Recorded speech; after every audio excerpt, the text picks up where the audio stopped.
बिस्मिल्लाहिर्रहमानिर्रहीम। अस्सलाम वालेकुम जी, आप देख रहे हैं पब्लिक कवरेज विद आरफ। नाज़रीन, आज हम बात करेंगे कि किस तरह जो है वो गिलगित वालों को एक मरतबा फिर नवाज शरीफ चूरन बेच रहा है। ये ऐसे ही चूरन बेच रहा है जैसे 8 फरवरी को पाकिस्तानियों को बेचा गया था 2024 में, और ख़ास तौर पर पंजाब में।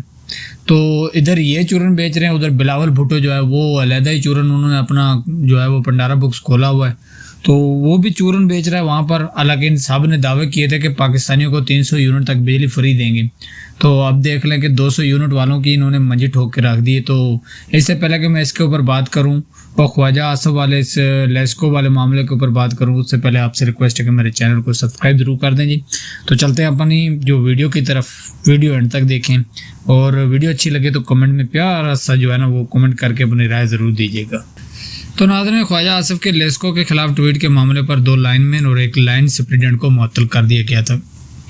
एक्सियन जो है ना फूलनगर डिवीज़न के मुताबिक line superintendent Mohammad Hussain, lineman Shaukat और लाइनमैन फलक शेर को मुअत्तल कर दिया गया है। एक्सन फूलनगर जो है ना वो उसका कहना है कि 200 किलोवाट का ट्रांसफार्मर जलने पर 100 किलोवाट का ट्रांसफार्मर जो है वो मरसब यानी किया गया था, लगाया जा रहा था। तो गांव के लोग और ख्वाजा आसफ के कोऑर्डिनेटर ने लेस्को के हमले को रोक दिया। एक्सियन फूलनगर के मुताबिक उन्होंने चक 27 का खुद विजिट किया, किसी ने लेस्को के हमले को पैसे देने का सबूत नहीं दिया। ख्याल रहे कि ख्वाजा आसफ साहब ने सोशल मीडिया पर शिकायत की थी कि उनके मुलाजिम के गाँव के ट्रांसफार्मर 80,000 रुपये रिश्वत देकर तब्दील हुए हैं। तो ख्वाजा आसफ साहब के इस ट्वीट का जो है वो नुकसान कितना हुआ, अब वो अंदाज़ा करें। लोग क्या बताते हैं इसके मतलब, लोग क्या कहानियाँ सुना रहे हैं। अच्छा जी, साकिब बशीर साहब कहते हैं कि ख्वाजा साहब की करप्शन की बात कर रहे हैं, यानी ख्वाजा साहब जिस करप्शन की बात कर रहे हैं ना उनका तलक नून लीग से है, जो कि पंजाब और मरकज़ में हुक्मरान जमात हैं। जबकि नदीम अफजल चंद जो मुनज़्ज़म करप्शन की बात कर रहे हैं ना, उनका तलक इत्तेहादी जमात पीपल पार्टी से। अब करप्शन किसी और सियारे से तो आकर किसी ने नहीं रोकनी, बिल्कुल जी इन्होंने ही रोकनी है ना, जो बरसर इक़्तिदार हैं, जो इस टाइम जो है वो इक़्तिदार में बैठे हैं। तो इसका नुकसान जो है ना वो किसी लाइनमैन यानी किसी वापडा के, किसी लेस्को के किसी ऑफिसर को नहीं, बल्कि एक आम गरीब बंदे को नुकसान हुआ है। एक मैकेनिक, एक टेक्निकल था, उसको जो है वो उसके ऊपर मुकदमा हुआ है। अंदाज़ा करें आप। ये साफ़ी है मोहम्मद उमर, वो बताते हैं कि ख्वाजा आसफ के ट्वीट पर इलाके के गरीब मैकेनिक के खिलाफ मुकदमा हुआ है। मुलज़िम खुद ही ट्रांसफार्मर उतार कर ले गया और ठीक करके रख दिया। गैर मियारी कापर से लेस्को के 4 लाख जो है वो 70,000 का नुकसान पहुंचाया। मुकदमे का मतिन यानी मुकदमे में ये लिखा हुआ है। साफ़ी उमर कहते हैं कि दिहाड़ी लेस्को वाले लगाई, पर्चा आम मैकेनिक पे हो गया। तो पाकिस्तान में यही होता है जी, पाकिस्तान में जिसकी लाठी उसकी भैंस है। यहाँ कौन सा किसी ने पूछना है, पाकिस्तान में ना किसी ने पूछना है, ना कोई इसका जो हिसाब दे। बस वही है जी, जो अशराफिया है उसका मुल्क है, वो बैठ के खा रहे हैं।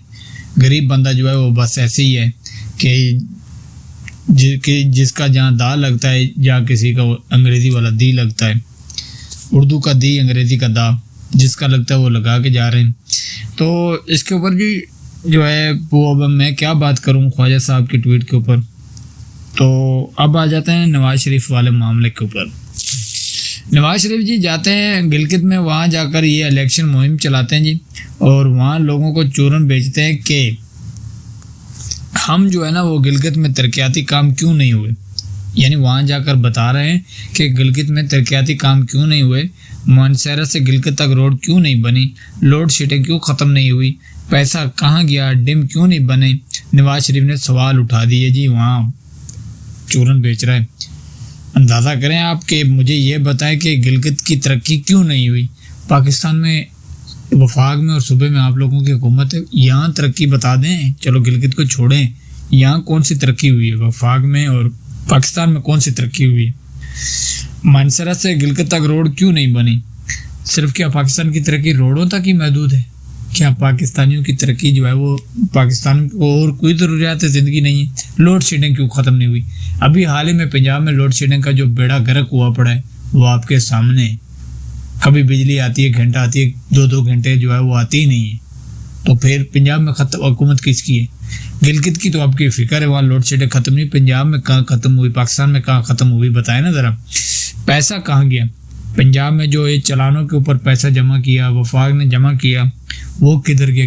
चीनी माफिया 53 अरब की करप्शन जो होती है रिकवरी हुई थी उसकी, वो पैसा किधर गया? उसका जवाब दें, फिर चलो इनसे भी लें। डैम क्यों नहीं बने?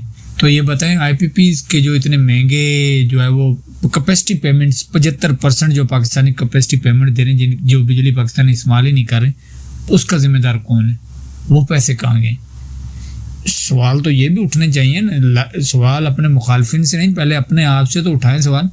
ये हो ना कि पंजाब में दूध शहद की नहरें हों, वफाक में पाकिस्तान में जो है वो दूध शहर की नहरें बह रही हों, KPK सिंध और ये जो है वो दूसरे गिलगित वाले, कश्मीर वाले, वो खजल खुआर हो रहे हो, फिर तो सवाल बनता है आपका, फिर तो आप राइट पे। जब ना पंजाब में कोई तरक्की है, ना वफाक में, ना पाकिस्तानी को खाने को मिल रहा है, और आप जो है वो दूसरे गिलगित में जाकर जो है वहाँ लोगों को चूरन बेच रहे हैं। ये चूरन अब दौर वो 90 वाला नहीं है, दौर बदल गया, अब ये चूरन आपका नहीं बिकेगा। तो ये हालात हैं जी, ये चूरन बेच रहे हैं कौम को, और कौम जो है वो माशाल्लाह। इसके ऊपर मैं अभी और क्या कहूँ। और बिलावल भुट्टो ने जो जी बात की है ना, बात यही है। बिलावल भुट्टो ने कहा कि फार्म 45 का बंदोबस्त आप करें, खिताब करते हुए फार्म 47 का बंदोबस्त मैं करूँगा। तो ये उन्होंने बड़ी बात कह दी है कि फार्म 45 का आप बंदोबस्त करें। हालांकि इसको कहना चाहिए था कि फार्म 45 का बंदोबस्त करने की आपको कोई तकल्लुफ़ करने की ज़रूरत नहीं है, फार्म 47 का बंदोबस्त मैं कर लूँगा। तो फिर 45 जमा करने की ऐसे तकल्लुफ़ ना करें, तो ये कहना चाहिए था। अब देखें इन्हें ये भी आवाम पे भरोसा नहीं है, फार्म 47 पे भरोसा है। फार्म 47 पे भरोसा है इनको कि फार्म 47 मिले, बस हर कोई अपनी CV पेश करने को बैठा ही यहाँ पर। तो आखिर में जी समीना पाशा साहबा, उससे पहले जी नवाज शरीफ की ना एक मैंने डिग्री देखी है, अब इसमें क्या हकीकत है क्या नहीं, मुबैना तौर पर एक सैफ अवान नामी है, उन्होंने शेयर की कि मैं नवाज शरीफ ने जो है ना 1968 में BA किया और 340 नंबर लिए, जो उस वक्त के मुताबिक सेकंड हाई डिवीज़न बनते हैं, और तस्वीर लगी हुई है 2013 की, 2013 वाले इलेक्शन वाली। तो अंदाज़ा करें आप किस तरह लोगों को दो नंबरी से धोखा दिए जा रहे हैं। अच्छा, इनके चाहने वाले भी ऐसे ही हैं फिर अल्लाह के फजल करम से।